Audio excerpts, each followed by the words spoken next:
A felicidade nas organizações se tornou um tema tão importante que ganhamos um novo cargo, Chief Happiness Officer, ou o diretor ou responsável pela felicidade nas organizações. Não estamos falando de RH. Na realidade, estamos falando muito mais do que uma posição. Para falar sobre esse conceito, hoje a gente tem uma convidada especial.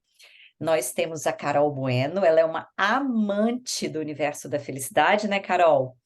E ela vai compartilhar um pouquinho o conhecimento que ela tem sobre esse tema, sobre a relação entre felicidade e diversidade, enfim. Vai ser uma delícia a entrevista de hoje. Então, fica aqui com a gente. Carol, seja muito bem-vinda ao Caminhos da Felicidade. Obrigada pela oportunidade, Flávia. Para mim é um prazer. E eu posso dizer, até usar o conceito, estou feliz demais de estar falando desse tema aqui, né? Também são momentos de felicidade, assim, poder dividir um pouco disso e falar de um tema que realmente me encanta. Que bom. Então, falando Conta especificamente, pra gente, né? Oi, o conta que tudo. que eu acho, né? Vamos lá, como amante do tema, assim, Flávia.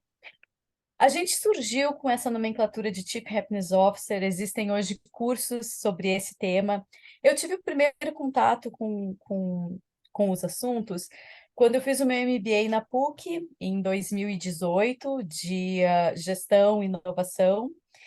E eu me lembro que a disciplina de felicidade no trabalho me chamou muito a atenção, conheci o Instituto Feliciência, a professora Carla Furtado, e aí eu fui fazer o curso de Chief Happiness Officer. E aquilo me encantou tanto, aquele conhecimento, que no final do curso eu falei para Carla assim, Carla, eu acho que a gente deveria ter esse conhecimento disponível para todos os líderes, e não a gente ter um cargo, como a gente comentou aqui, de Chief Happiness Officer, mas o conhecimento de que os líderes podem e devem estar também trabalhando na sua gestão de emoções e proporcionando às pessoas que trabalham com elas ambientes que elas possam exercer a sua felicidade. E por que que eu digo isso?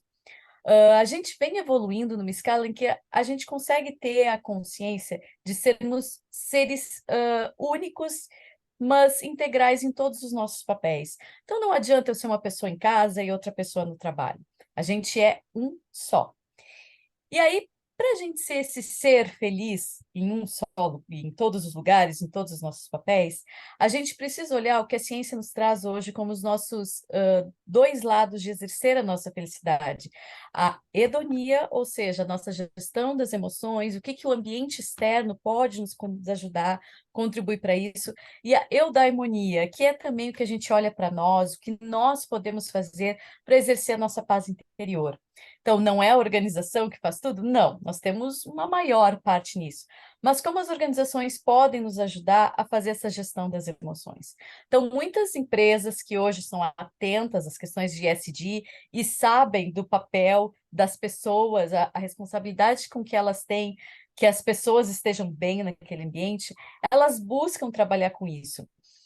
E aí, dentro desse trabalho que as organizações fazem, outro tema que tem despontado e que faz parte do show é a segurança psicológica. Então, ficou muito evidente depois do projeto Google e seus resultados, mas é aquele ambiente onde a gente diz que as pessoas se sentem seguras e podem contribuir com aquilo que elas podem ter o seu local de fala, elas podem ter a sua contribuição sendo quem elas são. E aí esse conceito é muito interessante, porque isso a gente acaba fazendo dentro de pequenos times. Então, muitas vezes você tem uma grande organização e essa organização busca esse local seguro para as pessoas, busca que a organização entenda e possa ajudar na emoção, nesse gerenciamento de emoções, mas a gente precisa ter esse trabalho dentro das pequenas células. Então, como aquela pequena célula opera, como o líder e seu time trabalham, aquele time com os seus colegas, eles se sentem com tranquilidade para contribuir, para poderem ser quem eles são. Então, quando eles se sentem seguros para isso, aí sim a gente tem um ambiente que consegue cada um ter a sua personalidade valorizada e contribuir para o todo.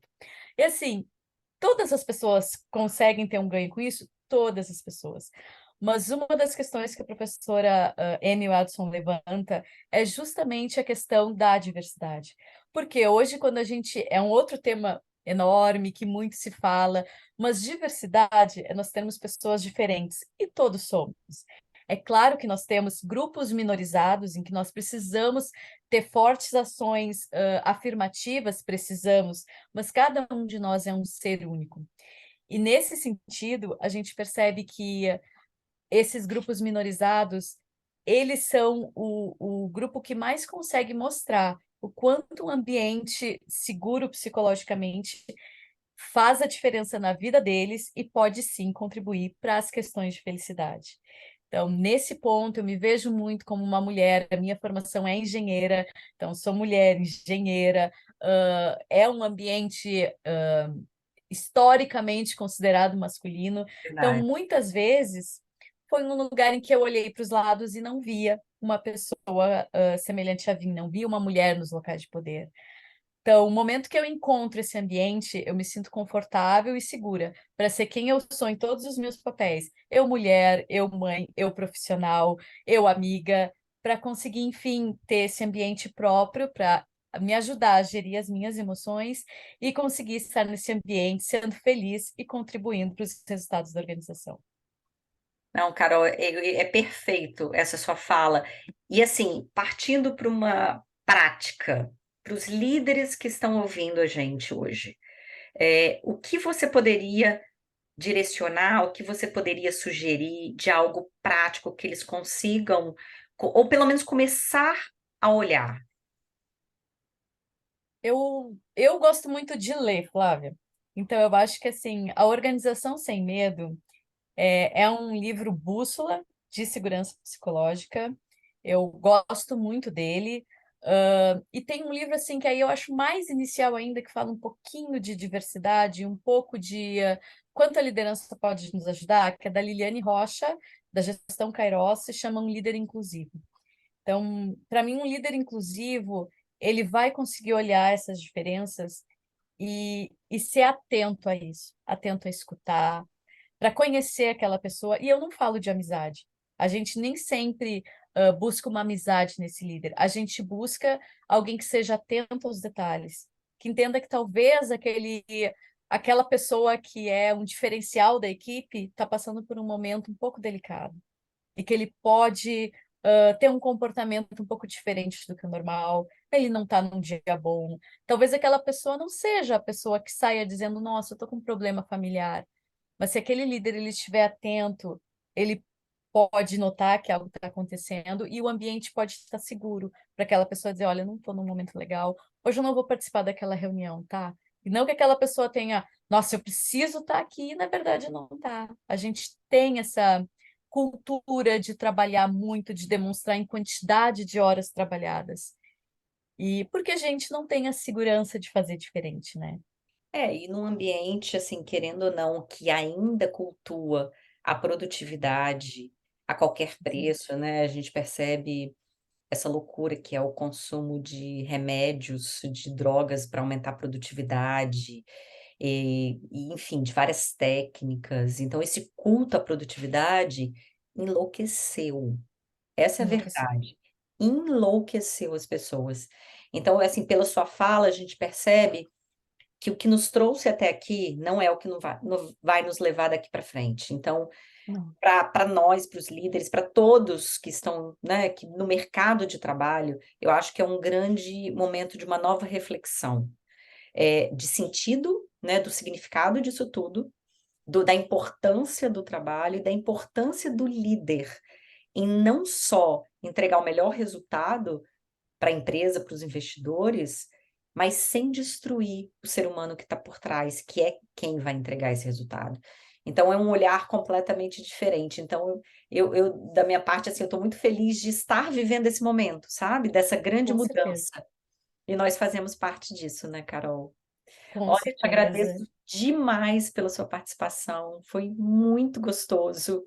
Eu acho que é um tema, como os líderes que estão, né, acompanhando a gente, Carol trouxe 2 sugestões de livros maravilhosos, para a gente começar a se aprofundar, começar a se interessar e sim, poder fazer a diferença. Carol, meu muito obrigada a você. Obrigada por mim, Flávia. Foi um prazer estar aqui com vocês também. Um grande beijo para você e para todos que acompanham a gente. Um beijo.